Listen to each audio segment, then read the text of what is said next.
The Galactic Council chamber was a monument to interstellar hubris, a sprawling coliseum carved from the heart of a dead star, its walls shimmering with bioluminescent alloys. 100 species filled the tiered seats, their forms a kaleidoscope, of evolution scaled, furred, tentacled, crystalline, and amorphous. Each delegate represented a civilization that had clawed its way to prominence in the galaxy, and their collective arrogance was palpable, a weight in the air as thick as the artificial gravity holding them to the chamber floor. At the center of the chamber stood Ambassador Jackson Roark, a lone human figure dwarfed by the alien assembly. His dark suit was crisp, his posture unyielding, but his eyes burned with a quiet intensity that seemed to unsettle the room. The air vibrated with the low hum of translation devices as his words cut through the murmurs of the council. "We are warning you for the last time," Roark said, his voice steady but edged with steel. "Do not send your fleet to Earth." A ripple of laughter spread through the chamber, a cacophony of guttural chuckles, clicking mandibles, and hissing vents. The delegates leaned forward, their varied faces unified by a shared expression of disdain. At the head of the council, High Chancellor Ozek of the Zyian Empire loomed over the proceedings, his elongated reptilian skull catching the light like polished obsidian. His slit-pupiled eyes narrowed as he leaned forward, his voice dripping with mockery. "A warning," Ozek sneered. "From you. Humanity, a species barely a century into interstellar travel, dares to dictate terms to the Galactic Council." The chamber erupted in agreement. A delegate from the Vath Dominion, a towering insectoid with multifaceted eyes, clicked its mandibles in amusement. Another, a gelatinous being from the Korth Collective, pulsed with bioluminescent scorn. Roark stood motionless, his gaze sweeping the room, meeting every eye or what passed for eyes without flinching. "We're not dictating," he said, his tone even but resolute.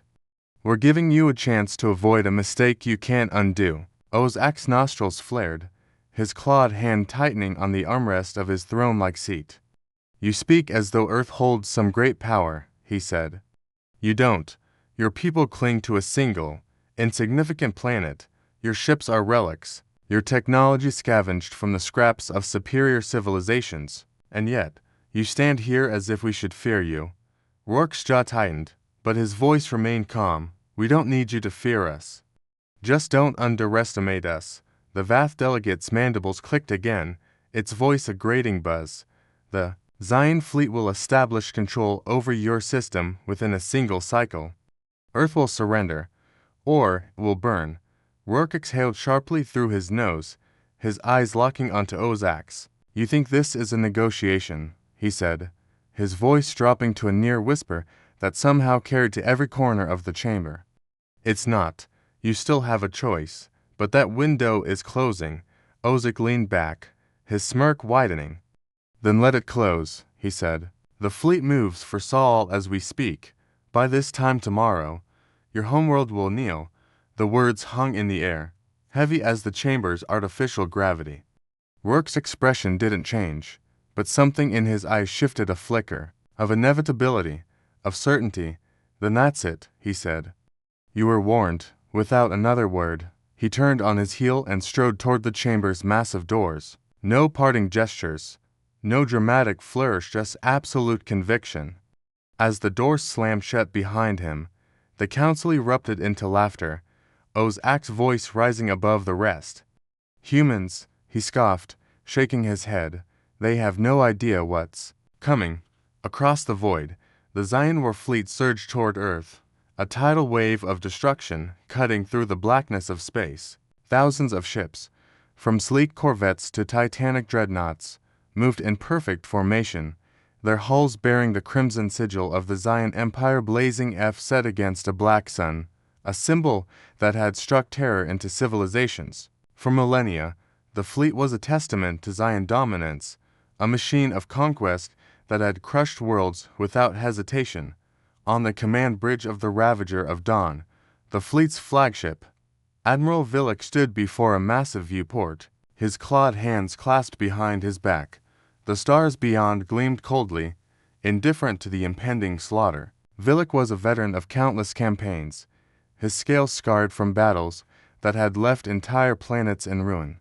Humanity, he believed, would be no different. Status report, he barked, his voice echoing across the bridge. A junior officer, his scales dull with youth, snapped to attention. Admiral, we are approaching Sol's outer boundary. No resistance detected. Villic exhaled through his nostrils, unimpressed. They won't resist, he said. They'll kneel, just as all the others have. The bridge officers chuckled, their confidence unshaken. It was always the same, a few defiant words, a show of bravado, then silence as their enemies bowed before superior firepower. Open a channel, Villic ordered. A communications officer tapped at his console. Channel open, Admiral. Villic stepped forward, his voice smooth and measured. This is Admiral Villic of the Zyian Empire, speaking to the governing body of Earth. Your representative has made his threats, and yet here we are. Your defenses are non-existent. Your fleet's nowhere in sight. You have one opportunity to surrender unconditionally. Do so, and we will allow your people to exist under Zyian rule. Silence followed. Villic smirked, his claws flexing. Your pride is admirable. If misplaced, I will grant you 1 hour to comply. If no response is given, we will demonstrate our resolve. He motioned to cut the transmission, and the fleet pressed forward, slipping past the orbits of Neptune and Uranus, the gas giants standing as silent witnesses to the Empire's might. But, as the fleet advanced, a faint unease began to settle over the bridge. Admiral, the junior officer called out, his voice carrying a trace of uncertainty. Something's off. Villic turned, his eyes narrowing. Explain. The officer hesitated. Reviewing his console, we're detecting nothing. No transmissions. No distress signals. No fleet activity. No planetary defenses warming up. Earth isn't responding at all. Villic frowned. This was unusual. Typically, when a civilization faced its end, there was something military movements, evacuation efforts, pleas for diplomacy, but this. It was as if Earth wasn't even acknowledging their arrival. A cold feeling crept into his chest, unfamiliar and unwelcome. Scan for hidden fleet movements, he ordered. I want, Admiral. Another officer interrupted, his voice sharp. Unidentified energy signatures detected. Origin unknown. Villic snapped his head toward the viewport. The blackness of space remained unchanged, yet something felt wrong. Then, for the first time in his long career, he heard something he never expected during a planetary invasion, a single transmission crackling over the fleet's communication system. Warning ignored. Response initiated. Villic barely had time to process the words before alarms screamed across the bridge. The air itself seemed to hum with unseen power, and officers scrambled to their stations, their once confident expressions twisting into confusion, then fear. Something was coming, and it wasn't what they expected. Multiple energy surges detected. A lieutenant shouted, his eyes flicking wildly across his display. They're coming from everywhere. Villic's gaze snapped to the viewport. At first, the void remained silent, empty, unthreatening, but then, space itself seemed to distort. Shadows flickered where none should exist, and without warning, the darkness erupted with light. Blinding streaks of energy lanced through the fleet, ships exploding before they could raise shields, their hulls splitting apart in silent eruptions.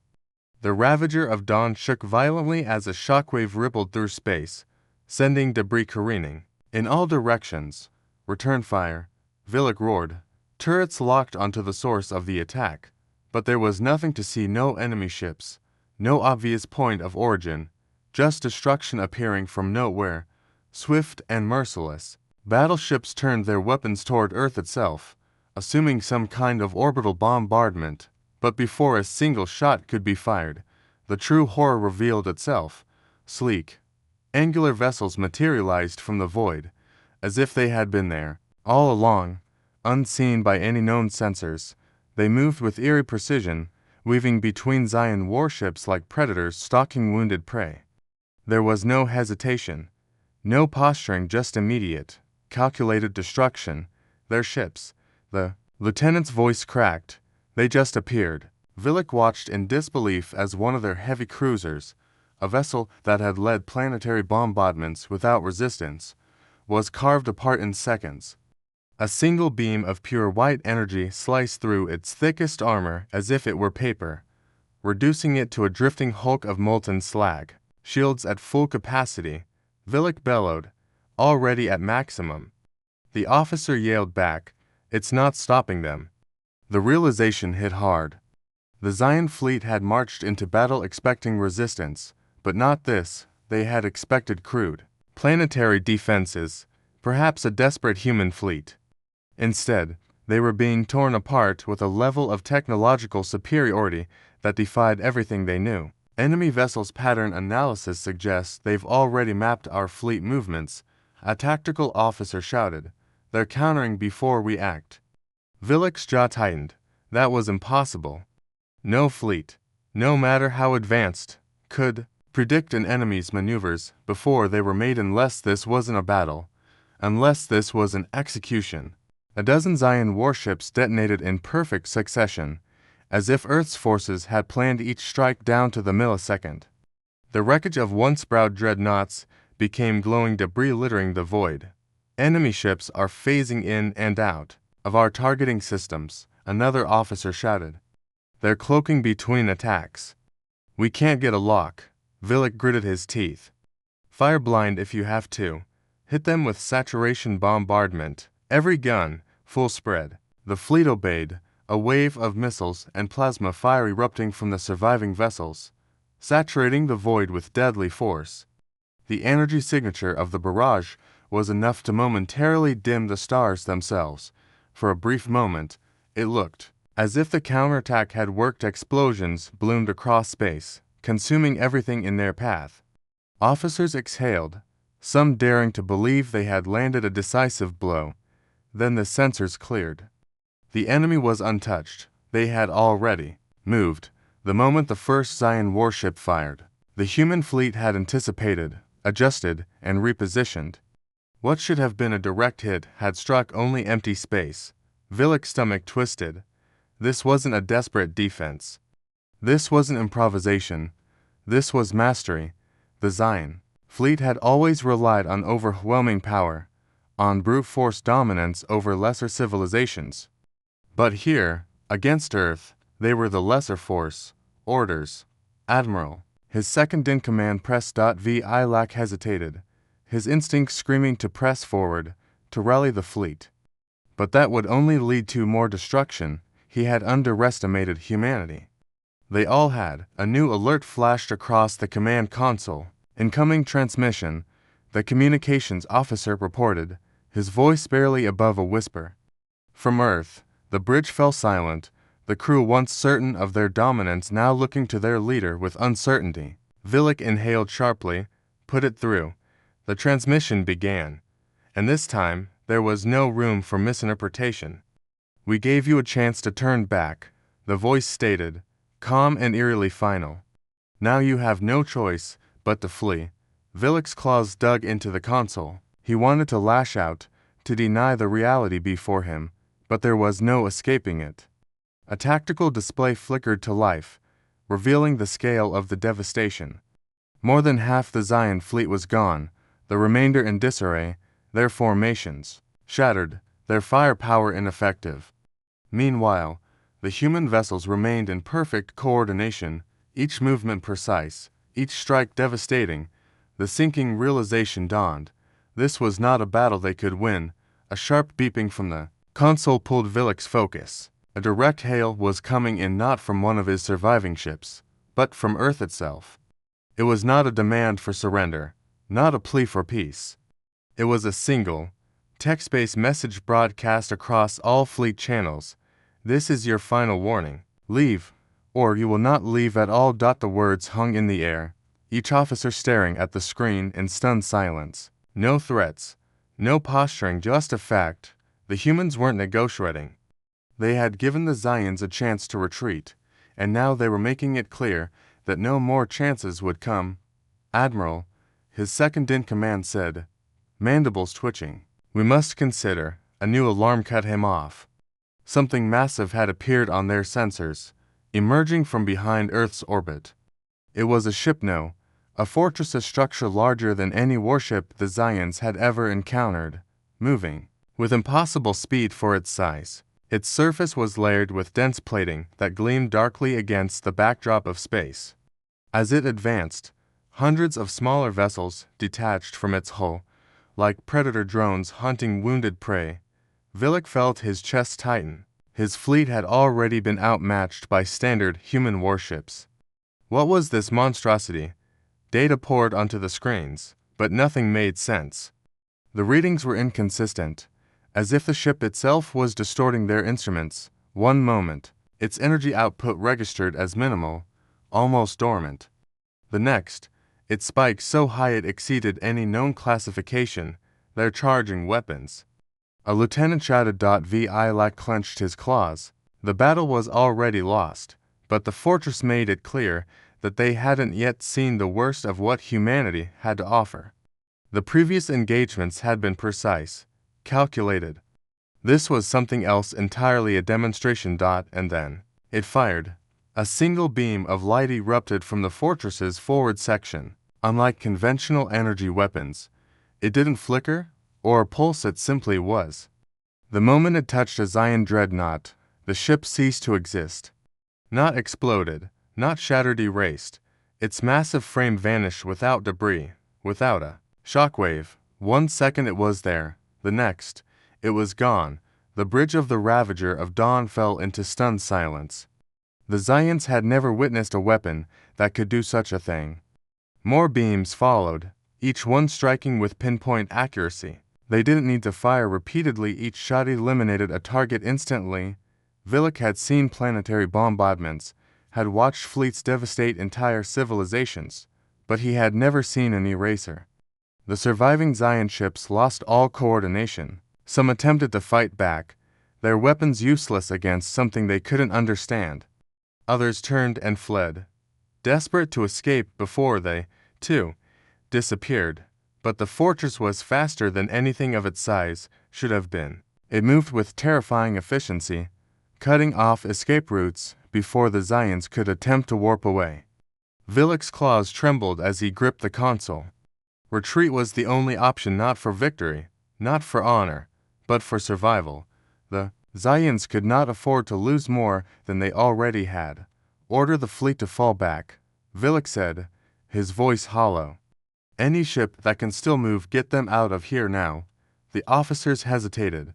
Suggesting retreat in the Zyian military was considered disgraceful, but there was no argument to be made. The fleet was finished, warp drives powered up, the remnants of the once mighty invasion force scrambling to flee. But as the first ships attempted to break away, the humans acted once more, not to stop them, not to chase them down, but to send a message. A final blast erupted from the fortress, targeting only the ships that hesitated, those who still believed they had a choice. Those lagging vessels disappeared as swiftly as the others, their captains punished for their arrogance. The message was clear. Humanity was not just defending itself, it was demonstrating dominance. The Ravager of Dawn breached the warping threshold, escaping the carnage into slip space. The silence aboard was suffocating. Every officer frozen, their eyes locked on the aftermath of their disastrous retreat. The jump had been rough, as if the very fabric of reality had been disturbed by the battle they'd fled. Villic remained rigid in his command chair, the weight of failure pressing down on him. The Zyian Empire had never suffered a defeat of this magnitude. Entire fleets had been lost before, but never this decisively, never with such a terrifying display of superiority. The remaining warships began appearing one by one as they exited slip space, scattered across a predetermined fallback point within Zyian-controlled space. What had once been a force of over 1,000 warships had been reduced to barely a dozen battered survivors. Incoming transmissions flooded Villic's console, other commanders demanding explanations, orders, anything to make sense of what had happened. He ignored them. There was nothing to say that they didn't already know. A direct priority transmission interrupted his thoughts, its signal unmistakable. The Galactic Council, the highest governing body of the Zyian Empire. They had been watching. Vilek took a deep breath before accepting the call.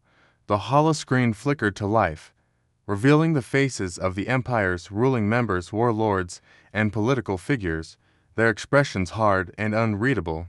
Admiral Vilek, the central figure, spoke, his voice slow and steady, but carrying unspoken fury. Explain. Vilek didn't soften the truth. To do so would risk even greater catastrophe. The invasion force was annihilated, he said, his voice flat. Earth's defenses were far beyond anything our intelligence suggested. We were outmaneuvered, outgunned, and unable to mount an effective counterattack. The human fleet's technology is beyond our understanding. A long silence followed. The council members exchanged glances, doubt creeping into their expressions.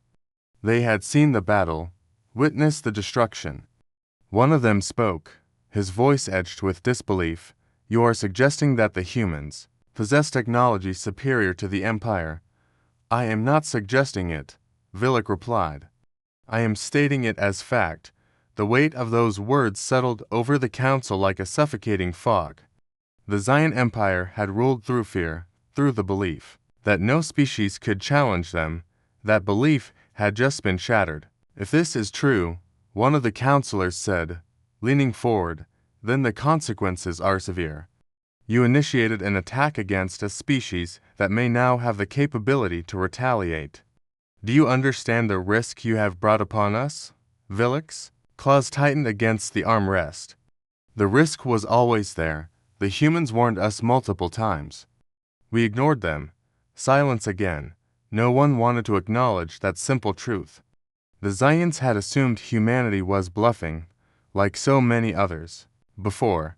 But humans did not bluff. They had told the Empire exactly what would happen, and then they followed through without hesitation. A different counselor, older and more calculated, spoke.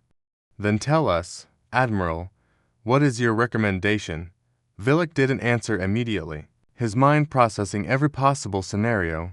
Retaliation was suicide. The humans had held back. That was the most terrifying realization of all. They could have eradicated the entire fleet in a fraction of the time. They had allowed some to escape. That was not mercy. That was a warning. There can be no further hostilities, he said at last. If the Empire wishes to survive, we must cease all aggression toward Earth immediately. A murmur of discontent rippled through the chamber. Some warlords bristled. We cannot simply retreat and do nothing. One snapped. The Empire will not cower before a lesser species. Vilek turned his gaze toward him. They are not lesser. That is what you fail to understand. If we continue this war, we will not survive, another counselor sneered.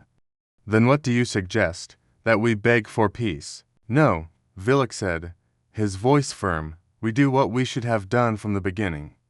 We listen. The chamber fell into a tense silence. The idea of treating humans as equals or even superiors was unthinkable for most, but the truth was undeniable. If they refused to adapt, their empire would cease to exist. The central counselor leaned back, his gaze unreadable, but his posture shifting. He was no fool. He understood the weight of the moment. This will not be easy to accept, he admitted. The Empire has operated under the assumption of supremacy for centuries. To change that will take time. Vilek exhaled slowly. We don't have time. The counselor's eyes narrowed. He understood the message. If action was not taken immediately, the humans would not wait for the Empire to come to terms with its defeat. They would act, and when they did, there would be no more warnings. Leave this matter to us, Admiral Vilek. The counselor said, You are relieved of your command. Return to the homeworld for debriefing. Vilek did not argue. His role in this war was over, but he had done what needed to be done. He had forced the council to face reality. Whether they acted wisely would determine the fate of the Empire. A heavy silence loomed over the Zyian homeworld, from the tallest spires of the Imperial Citadel to the war rooms deep beneath the planet's surface. The weight of impending doom settled into every mind. Word of the catastrophic defeat had spread faster than light itself. Once mighty fleets had been reduced to scrap, crushed with effortless precision by a force the Zyians had dismissed as insignificant. The Empire's illusion of invincibility had shattered. Deep within the council chambers, the highest-ranking warlords and strategists gathered in an emergency session. It was no longer a question of pride or retaliation, only survival. The humans will not let this stand, one warlord growled, his spiked exoskeleton bristling. We attacked unprovoked, dismissed their warnings, slaughtered their diplomats. They will retaliate. They already retaliated, another counselor corrected, his voice cold. What we witnessed was not their full strength. They let some of our fleet escape. That was intentional. No one spoke for a long moment. The humans had chosen not to destroy them completely, despite having the power to do so. It was a message more terrifying than open war. Humanity was giving them a single opportunity to correct their mistake. A transmission request interrupted the debate. The chamber's central console flickered, displaying a single message in universal standard script. From Earth's central government, there will be no second warning. The meaning was unmistakable. Humanity had no interest in negotiations, no interest in drawn-out diplomacy. There was no offer of peace, no demand for surrender.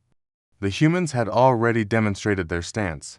If the Zyians made the wrong choice again, Earth would not waste time with further messages. We must respond immediately, one counselor said, his voice tense. We must send our highest envoy to Earth and offer unconditional withdrawal from all hostilities. Withdrawal is not enough, another countered. They will not accept mere retreat. We must make reparations. Reparations. A warlord slammed his clawed fist against the table. We are the Zyian Empire. We do not. We do, another interrupted sharply. If we refuse, there will be no empire left to argue over. The realization crept into every mind in the room. The humans had not just won a battle, they had rewritten the balance of power in the galaxy in a matter of minutes. The Empire had the choices: accept that reality and survive, or resist and be erased. A consensus formed in record time. A high-priority delegation was assembled, carrying a single message to Earth. The Zyian Empire recognizes its mistake. Hostilities has ceased immediately. We request terms for reparations. The message was sent. Now, all that remained was to wait. For 3 days, there was no response, no movement from Earth's forces, no counterattack, no acknowledgement that the Zyians had even spoken. The Empire had never felt such helplessness. Every moment of silence felt like an eternity, the uncertainty more agonizing than open war. Then, on the 4th day, Earth answered. The response came in the form of a single vessel, not a warship, not an envoy ship, but something the Zyians had never seen before. A craft so advanced its mere presence made their most sophisticated sensors struggle to process its existence. It arrived in orbit over the Zyian homeworld without warning, bypassing every security measure, ignoring every defense system as if they were irrelevant. Panic spread like wildfire. Defensive fleets mobilized, but no one dared to act. If this ship could reach their homeworld without resistance, what would be the point? A message was transmitted directly to the council chamber, not a video, not a hologram, but a voice, smooth and unyielding, carrying the weight of absolute certainty. The war is over. Earth will not destroy you, but the Empire will never threaten another species again. There was no discussion, no room for debate. Humanity had made its final decision. The Zyians had been spared, but they were no longer the empire they once were. Their fleets were recalled, their expansion ceased, their territories abandoned. Systems they had conquered for centuries were returned to their original inhabitants. The empire did not collapse, it was dismantled, piece by piece, under the watchful eye of humanity. No war was needed, no occupation, no military presence. Earth did not need to enforce its will through brute force. The mere understanding of what humanity was capable of was enough to keep the Zyians in line. Generations later, Zyian scholars would look back on this moment not as the day their empire was defeated, but as the day it truly understood its place in the universe. The lesson was simple. etched into the collective memory of their species. Humanity had warned them. They should have listened. Humanity did not conquer the galaxy. They did not need to. Their presence alone reshaped it. Species once oppressed by the Zyians began to rebuild, their cultures flourishing under the shadow of Earth's silent vigilance. The Galactic Council, once a symbol of Zyian dominance, became a forum for true cooperation, its chambers filled with voices that had been silenced for centuries. And Earth remained a mystery, its full capabilities hidden, its people content to live in the quiet strength of their single, unassuming planet. They had no need for empires, no desire for conquest. But they had made one thing clear: those who underestimated them did so at their peril. The galaxy had changed, not through war, but through a single, undeniable truth. Humanity was not to be trifled with.